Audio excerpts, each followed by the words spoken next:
you'd think, oh God, I can see what it's like out of this body. I want to get out of here. I don't. I'm enjoying it more now than when I was earlier in my life. Looked around and it was. I wasn't enjoying life like I am now. Does it have something to do with what you said last night about acknowledgement? Acknowledgement in.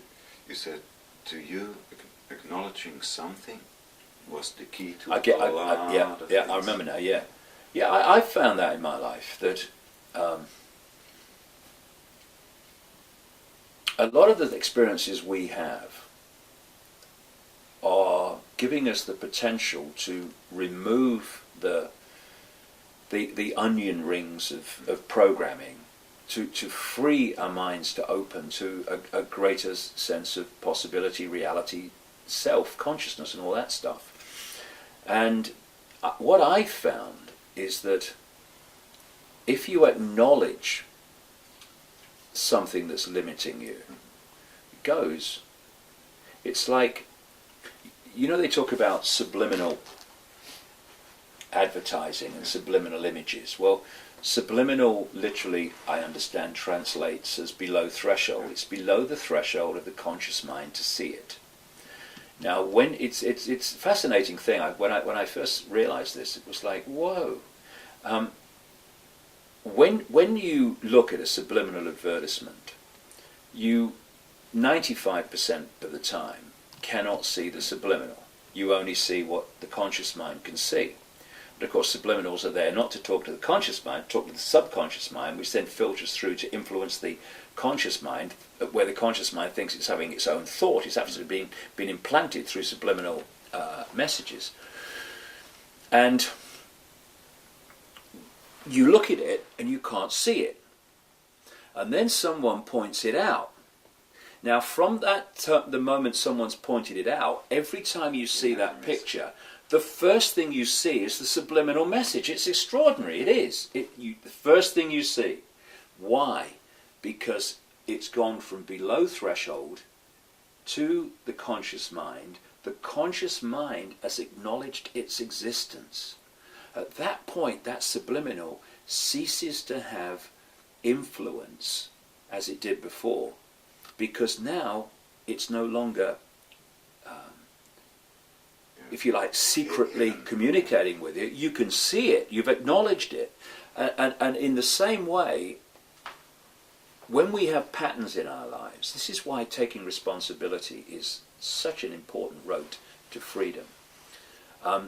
When we have things in our lives we don't like, and we're immediately, it's your fault, it's your fault, it's your fault. Well, what you're saying in effect is, you have power over my life, I don't. But you're also in denial that we're actually, those people or those situations that come into your life are not this guy's life because of something you're putting out.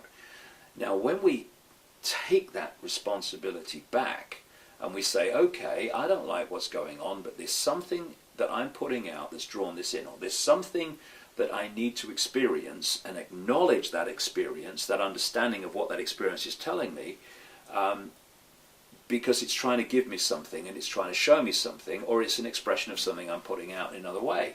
Once you acknowledge why that pattern is in your life and not in their life, what it is about you that's making that, it goes.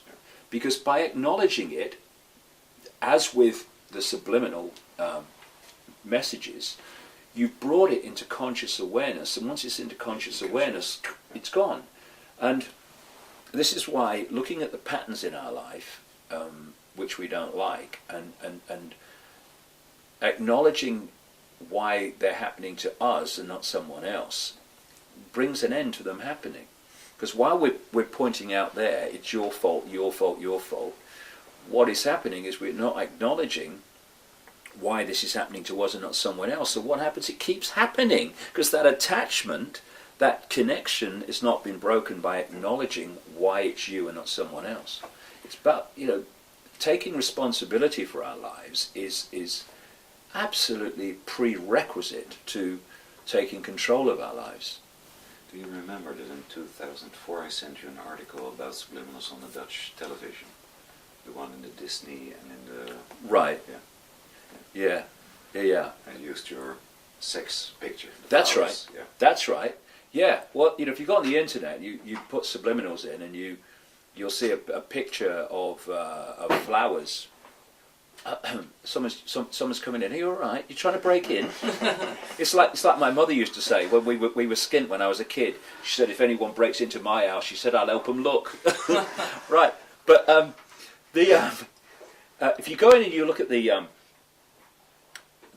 subliminal of just like flowers and stuff, well, they then point out that actually the word sex is written in the way the flowers are drawn.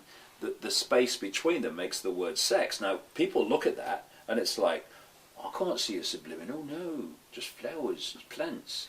And then when it's pointed out, it's like sex. It's just, and every time you look at it, it's clear as day. And that is such a wonderful example that when you bring something to the conscious mind, its influence over you goes, and that includes these subliminal connections, these subconscious connections between us and patterns in our life, which can break by acknowledging that the pattern exists in our life because of something to do with us.